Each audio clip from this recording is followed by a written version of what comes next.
nasta'inuhu wa nastaghfiruhu wa na'udzu billahi min shururi anfusina wa min sayyiati a'malina. Rabbi shrah li sadri wa yassir li amri wa hlul 'uqdatam min lisani yafqahu qawli, amma ba'du. Yang terhormat Ibu Yuliati selaku Kepala Sekolah SDN 1 Tulang Bawang Baru. Yang terhormat Ibu Yeni Rahmawati selaku Ketua Pombel Ar-Rauf SDN 1 Tulang Bawang Baru. Yang terhormat narasumber kita hari ini Bapak Irwansyah. Yang saya hormati Bapak dan Ibu Guru SDN 1 Tulang Bawang Baru. Qabla kulli syai' naskurullah azza wa jalla ala anna hadzal waqta min al-awqati bi samani hudurina fi hadzal barnamij. Salatan wa salaman ala nabiyina Muhammad sallallahu alaihi wasallam alladzi qad hamalana min adh-dhulumati ila nur. Baik Bapak Ibu sekalian, saya selaku moderator pada siang hari ini akan membacakan susunan acara pada siang hari ini. Acara yang pertama pembukaan, acara yang kedua doa, acara yang ketiga sambutan-sambutan, acara yang keempat penyampaian materi, acara yang kelima sesi tanya jawab, dan acara yang terakhir penutup. Baik Bapak Ibu sekalian, mari kita buka acara pada siang hari ini dengan membaca basmalah. Bismillahirrahmanirrahim. Tingkat acara selanjutnya yaitu doa. Kepada Bapak Indra Ramadhani dipersilakan.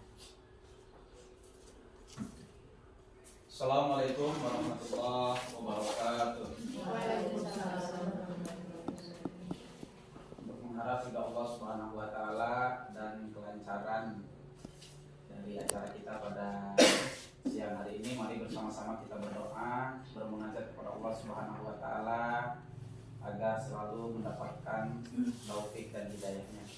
A'udzubillahi minasyaitonirrajim. Bismillahirrahmanirrahim. Allahumma shalli ala sayyidina Muhammadin sayyidil awwalin wal akhirin wa barik wa sallim wa radhiyallahu ta'ala an kulli sahabati Rasulillah ajmain. Amin. Alhamdulillahi rabbil alamin. Hamdas sakirin, hamdan naimin, hamdan yu'afi ni'amahu wa yukafi'u mazidah. Ya Rabbana lakal hamdu wa lakas syukru kama yanbaghi li jalali wajhikal karim wa 'azimi sultani. Allahumma sholli ala sayyidina Muhammad wa ala ali sayyidina Muhammad. Allahumma ya Allah, ya Rahman, ya Rahim, Zat yang maha pengasih dan penyayang, karuniakanlah rahmat-Mu kepada kami ya Allah. Berikanlah kelancaran kepada acara kami pada hari ini. Ya Allah ya Ghafur, ampunilah dosa-dosa kami, dosa kedua orang tua kami, dosa guru-guru kami, dan dosa para pemimpin di antara kami. Rabbana hablana min azwajina wa dzurriyyatina qurrata a'yun waj'alna lil muttaqina imama.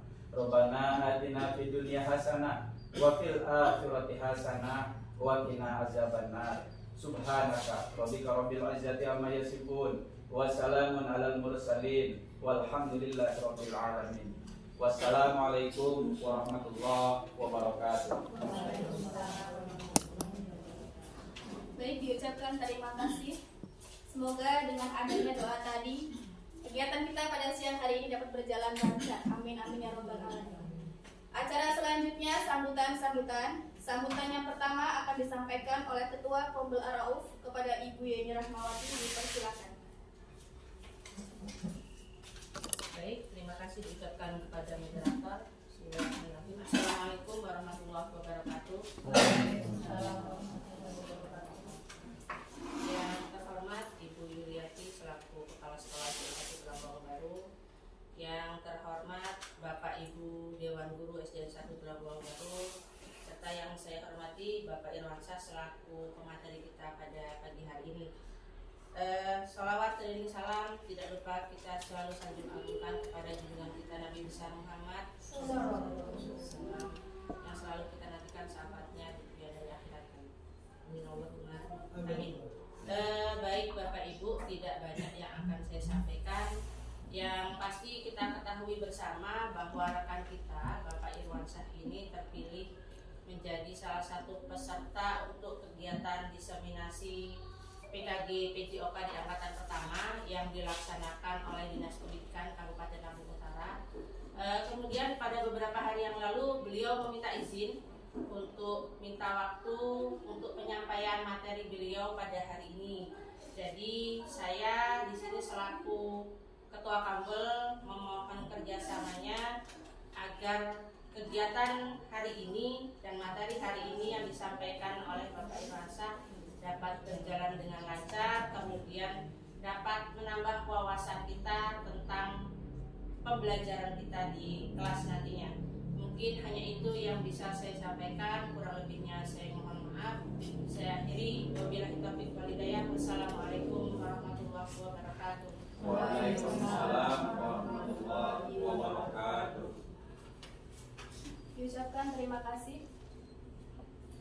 Baik, acara selanjutnya acara inti yaitu penyajian materi yaitu praktik baik diseminasi PKG PJOK tentang rancangan berbasis proyek. Pada narasumber kita Bapak Irwansyah, dipersilakan.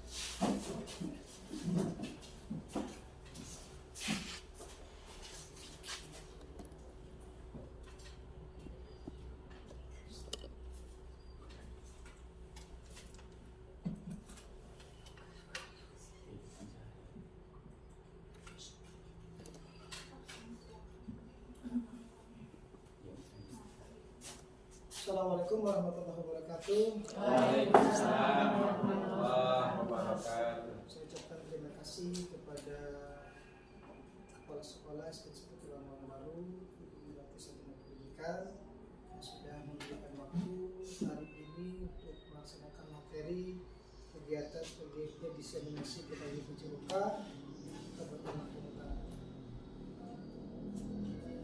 Kemudian yang kedua yaitu saya ucapkan terima kasih kepada Ketua Komwel Komisi Belajar Al-Mahfuz di SD 1 Lampung Baru yang sudah menyediakan tempat pelaksanaan kegiatan materi saya pada hari ini. Kemudian kepada bapak-bapak dan ibu-ibu guru yang saya hormati, saya ucapkan terima kasih atas antusiasnya untuk saya dapat menyampaikan materi pada hari ini.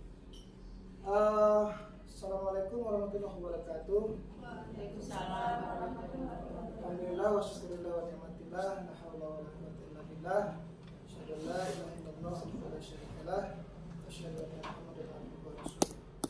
Bersyukur kepada Allah Subhanahu wa taala di mana pada kesempatan hari ini kita masih diberikan berbagai kenikmatan dari Allah Subhanahu wa taala sehingga pada saat ini kita masih diberikan banyak nikmat Islam serta nikmat afiah sehingga dapat melaksanakan kegiatan komunitas belajar pada hari ini. Kemudian salawat dan salam senantiasa kita limpahkan kepada junjungan Nabi kita yaitu baginda Rasulullah SAW. Insyaallah kita nantikan syafaatnya kelak di yaumil akhir. Bapak Ibu guru yang saya hormati, pada kesempatan hari ini saya akan memberikan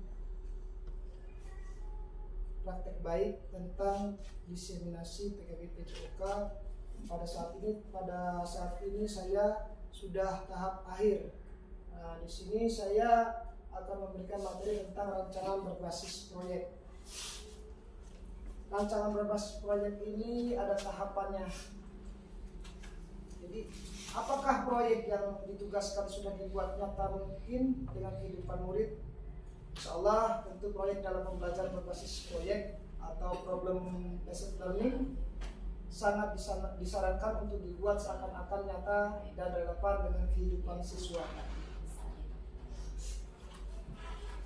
Kemudian selanjutnya, apakah itu PBL? Problem based learning. Jadi problem based learning ini adalah metode pembelajaran yang menggunakan masalah dunia nyata sebagai konteks untuk membantu peserta didik dalam belajar, dalam mengembangkan keterampilan pemecahan masalah, mengembangkan kemampuan berpikir kritis, memperoleh pengetahuan dan konsep yang esensial, mengembangkan pengetahuan metakognitif dan keterampilan metakognitif, belajar berperan sebagai orang dewasa dalam menyelesaikan masalah. Kemudian selanjutnya, membuat pembelajaran bermakna. proyek yang relevan dengan kehidupan siswa akan membuat mereka lebih termotivasi dan terlibat dalam proses pembelajaran. Mereka akan melihat bahwa materi yang mereka pelajari memiliki manfaat langsung bagi dirinya. Jadi kesimpulannya, dengan merancang proyek yang nyata dan relevan dengan kehidupan murid, PBL Problem Based Learning dapat menjadi alat yang sangat efektif untuk meningkatkan kualitas pembelajaran dan mempersiapkan siswa untuk menghadapi tantangan di masa depan.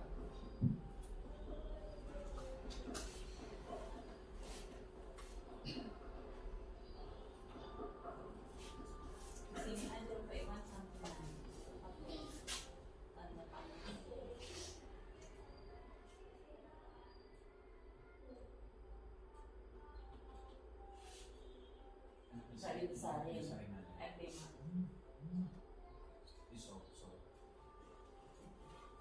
Bawah. Atau F5 Beda di sini.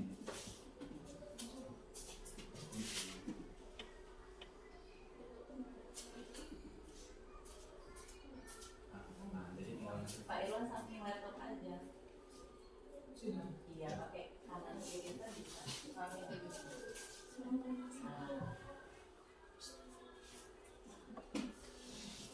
Seberapa besar rancangan pembelajaran berbasis proyek mengakomodasi suara, pilihan, dan kepemilikan murid. Jadi di sini besar rancangan pembelajaran berbasis proyek mengakomodasi suara, pilihan, dan kepemilikan murid.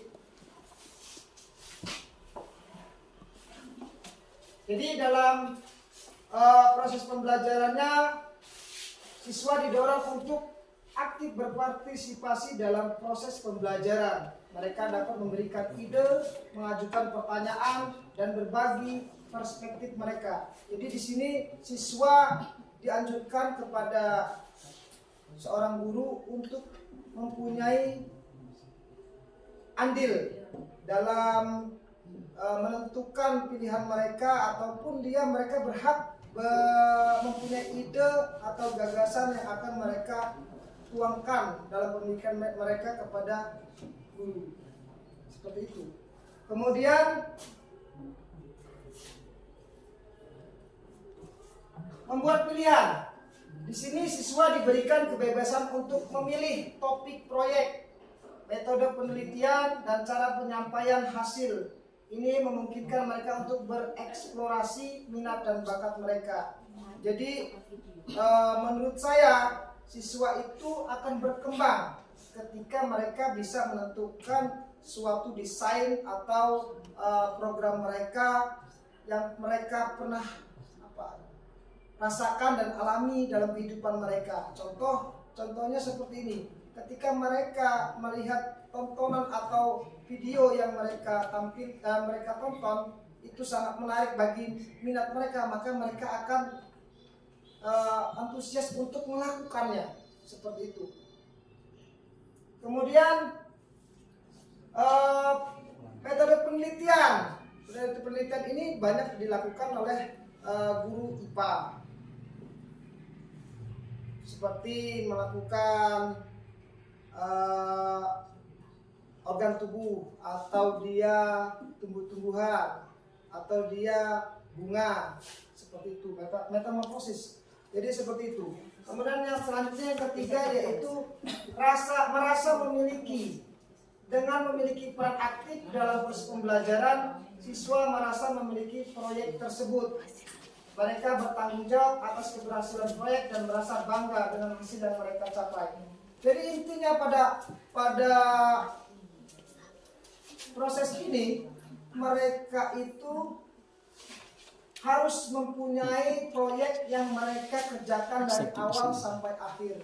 Jadi sehingga apa yang mereka presentasikan nantinya di kemudian hari, apapun bentuknya, mereka akan merasa bangga bahwasanya mereka sudah melakukan hal yang terbaik untuk dirinya. Jadi seperti itu. Kemudian dilanjutkan. Baik Bapak Ibu Guru yang saya hormati, pada kesempatan siang ini saya akan mempresentasikan tentang kegiatan diseminasi PKG PJOK di Kabupaten Lampung Utara yang setelah saya jalani pada beberapa bulan ini. Nah, di sini saya akan presentasikan tentang rancangan berbasis proyek. Apakah proyek yang ditugaskan sudah dibuat nyata mungkin dengan kehidupan murid? Tentu, proyek dalam pembelajaran berbasis proyek PBL sangat disarankan untuk dibuat seakan-akan nyata dan relevan dengan kehidupan sehari-hari. Kenapa saya condong memilih pembelajaran berbasis proyek PBL yaitu problem based learning? Karena tujuan saya kepada siswa untuk ikut berpartisipasi dalam kegiatan pembelajaran PJOK. Kemudian apakah itu PBL? Problem based learning. Problem based learning adalah metode pembelajaran yang menggunakan masalah dunia nyata sebagai konteks untuk membantu peserta didik dalam belajar, dalam mengembangkan keterampilan pemecahan masalah, mengembangkan kemampuan berpikir kritis, memperoleh pengetahuan dan konsep yang esensial, mengembangkan pengetahuan metakognitif dan keterampilan metakognitif, belajar berperan sebagai orang dewasa dalam menyelesaikan suatu masalah. Membuat pembelajaran bermakna. Nah, di sini proyek yang relevan dengan kehidupan siswa akan membuat mereka lebih termotivasi dan terlibat dalam proses pembelajaran. Mereka akan melihat bahwa materi yang mereka pelajari memiliki manfaat langsung. Jadi kesimpulannya, dengan merancang proyek yang nyata dan relevan dengan kehidupan murid, problem based learning dapat menjadi alat yang sangat efektif untuk meningkatkan kualitas pembelajaran dan mempersiapkan siswa untuk menghadapi tantangan di masa depan.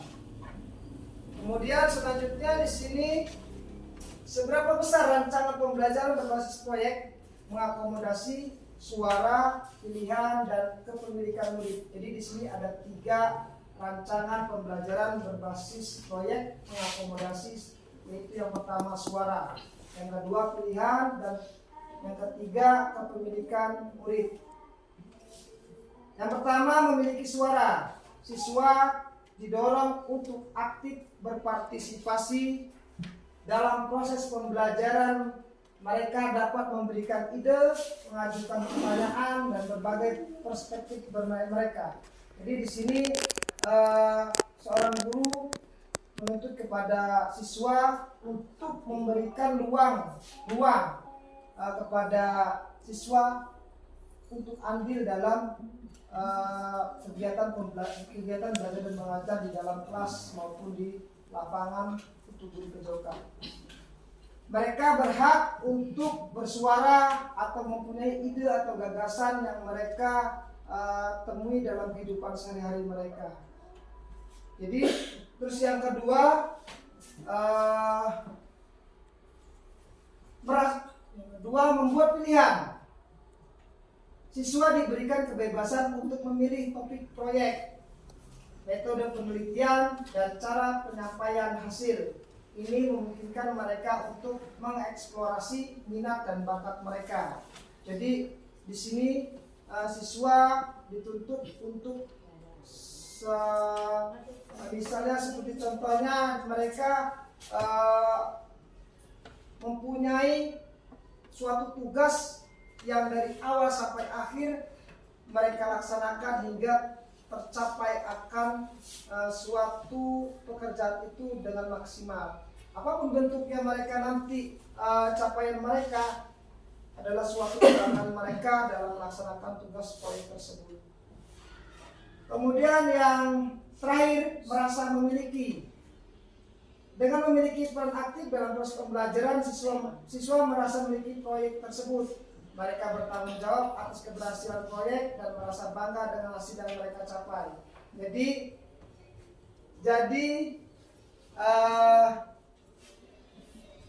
merasa memiliki ini sangat dibutuhkan oleh seorang siswa, karena dia adalah satu peran aktif dalam kehidupan di dunia pendidikan untuk menjadi seseorang yang berguna dan bermakna dalam kehidupan nanti yang akan datang. Jadi tugas seperti ini sangat kita usulkan atau kita ajukan supaya mereka mempunyai pengalaman belajar yang bermakna kepada pembelajaran tersebut. Jadi proyek ini, suatu tugas proyek ini mereka merasa memilikinya. Dengan proyek yang mereka capai, yang mereka bangun dari awal sampai akhir, mereka merasa puas akan adanya kegiatan yang mereka lakukan dari awal sampai akhir. Jadi seperti itu. Terus yang selanjutnya, bagaimana proses penyelidikan berkelanjutan sustained inquiry yang terjadi dalam rancangan pembelajaran berbasis proyek yang dipresentasikan. Jadi proses penyelidikan berkelanjutan dalam pembelajaran berbasis proyek. Jadi nantinya dari pertanyaan ini saya akan ada rancangan tindak lanjut dari pertanyaan ini. Jadi rancangan tindak lanjut yang akan saya sampaikan nanti setelah saya melakukan pembahasan materi hari ini. Pembelajaran berbasis proyek atau PBL mendorong siswa untuk melakukan penyelidikan yang mendalam dan berkelanjutan. Proses ini tidak hanya sekedar mencari informasi, tetapi lebih kepada membangun pemahaman yang mendalam tentang suatu topik. Berikut adalah tahapan umum proses penyelidikan berkelanjutan dalam PBL. Yang pertama, orientasi pada masalah. Mendefinisikan masalah. Komunitas belajar di sekolah diajak untuk mengidentifikasi masalah atau pertanyaan yang ingin mereka jawab.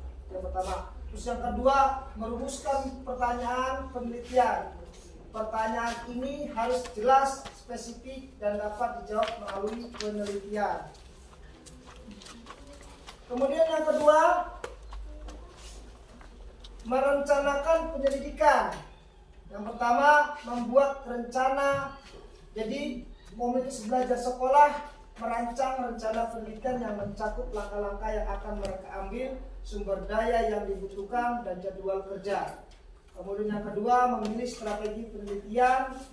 Jadi komunitas belajar sekolah dapat memilih berbagai strategi penelitian seperti eksperimen, survei, wawancara, atau studi kasus.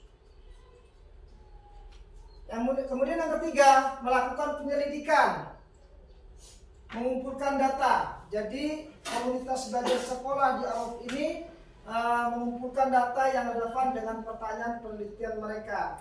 Kemudian yang kedua, menganalisis data.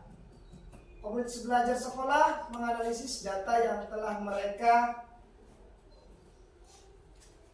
kumpulkan untuk menemukan pola tren atau hubungan yang menarik. Terus yang keempat, menyajikan hasil.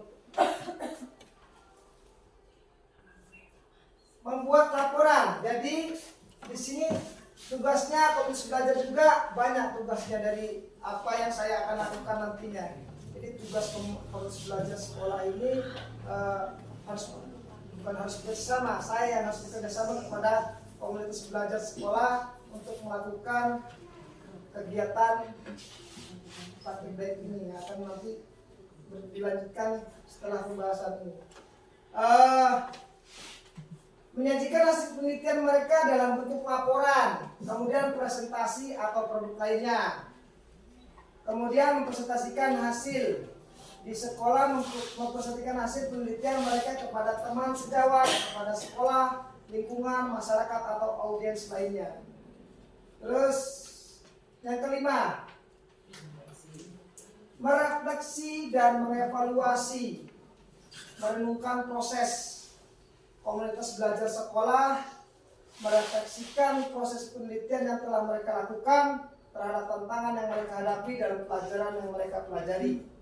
Kemudian yang kedua, mengevaluasi hasil. Komunitas belajar sekolah mengevaluasi apakah hasil penelitian mereka menjawab pertanyaan penelitian yang diajukan. Terima kasih. Untuk materi hari ini cukup sekian. Mungkin ada pertanyaan dari materi yang akan saya sampaikan, yang telah saya sampaikan kepada Bapak Ibu guru. Kira-kira bisa mengajukan pertanyaan. Mohon dipersilakan. Ini gimana nih, kita tanya jawab apa kami memberikan pertanyaan? Masih yang penting ada refleksinya gitu. Tunggu, Pak. Biar dia. Demikianlah tadi presentasi yang dapat saya sampaikan. Mudah-mudahan bermanfaat pada Bapak Ibu sekalian. Saya akhiri. Assalamualaikum warahmatullahi wabarakatuh. Baik, diucapkan terima kasih kepada narasumber kita. Kemudian acara selanjutnya sesi tanya jawab ya mengenai rancangan berbasis proyek. Tadi narasumber sudah mengatakan bahwa metode yang digunakan adalah PBL. Apa itu PBL? Problem Basic Learning, ya, yaitu adalah metode pembelajaran yang menggunakan masalah dunia nyata sebagai konteks untuk membantu siswa belajar. Tadi sudah dijelaskan banyak oleh narasumber kita. Sekarang kita buka sesi tanya jawab. Kepada Bapak Ibu dipersilahkan.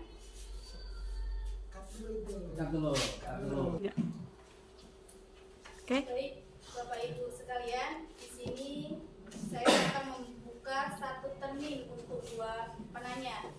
Nanti jika ada yang bertanya lagi, boleh kita buka termin lagi. Baik, silakan penanya pertama, boleh. Baik, Bapak Riyadi. Terima kasih. Assalamualaikum warahmatullahi wabarakatuh.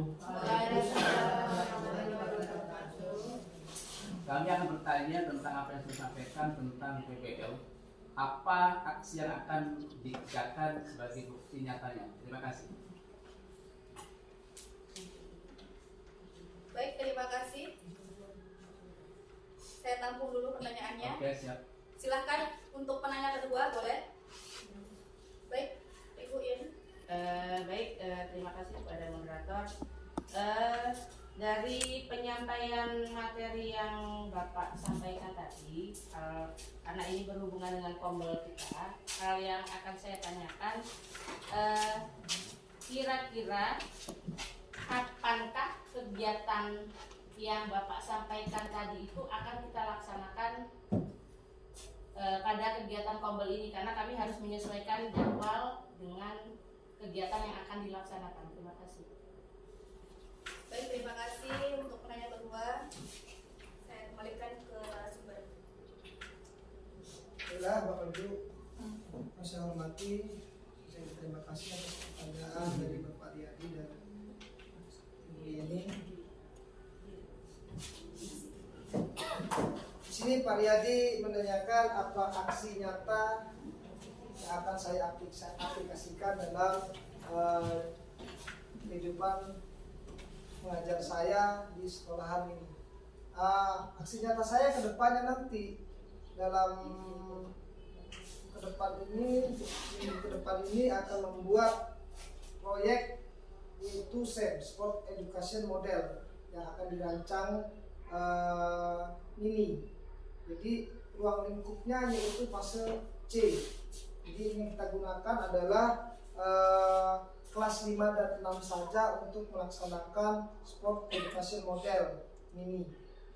Nah, di situ nantinya temanya adalah senam kreasi. Jadi siswa-siswa fase C ini akan bersaing atau antusias untuk mencari video-video senam kreasi yang ada di YouTube, di Facebook, dan di kanal-kanal lainnya. Jadi anak-anak itu nanti diarahkan kepada saya untuk mencari referensi yang bersumber pada media-media tersebut tentang senam kreasi. Boleh senam itu dilakukan berbeda-beda. Kemudian yang kedua adalah kapan kesiapan ini akan dilaksanakan. Insya Allah dalam kesiapannya akan saya proses secepat mungkin dalam beberapa hari ke depan, dan untuk saya lanjuti lagi nanti akan saya konsultasikan lagi, saya jelaskan kepada ketua Kombal dan kepala sekolah tentang kegiatan yang akan saya sampaikan nanti, yang akan saya lakukan tentang sport education model. Temanya yaitu senam kreasi. Itu saja yang mungkin bisa saya jawab pada kesempatan channel ini. Mungkin ada yang lain. Saya kembalikan kepada moderator. Baik, terima kasih untuk pertanyaan dari Pak Riyadi. Tadi apa aksi yang akan narasumber aplikasikan dalam kegiatan selanjutnya? Narasumber mengatakan bahwa kegiatan itu akan menggunakan sport education mini yang nantinya akan dilakukan atau dilaksanakan di kelas 5 atau 6 dengan tema senam kreasi. Baik, kepada penanya apakah sudah dapat dimengerti? Terima kasih. Terima kasih. Untuk pertanyaan selanjutnya dari Ibu Yeni dengan pertanyaan kapan kegiatan ini akan dilaksanakan? Ya. Kemudian dari narasumber disampaikan bahwa kegiatan ini akan dilaksanakan beberapa hari kemudian dengan cara berdiskusi terlebih dahulu dengan kepala sekolah ataupun dengan ketua Kombel. Bagaimana untuk penanya? Sudah dapat dimengerti? Baik, terima kasih. Apakah masih ada yang ingin bertanya? Jika ada, saya buka termin selanjutnya. Sudah cukup? Baik, terima kasih Bapak Ibu sekalian.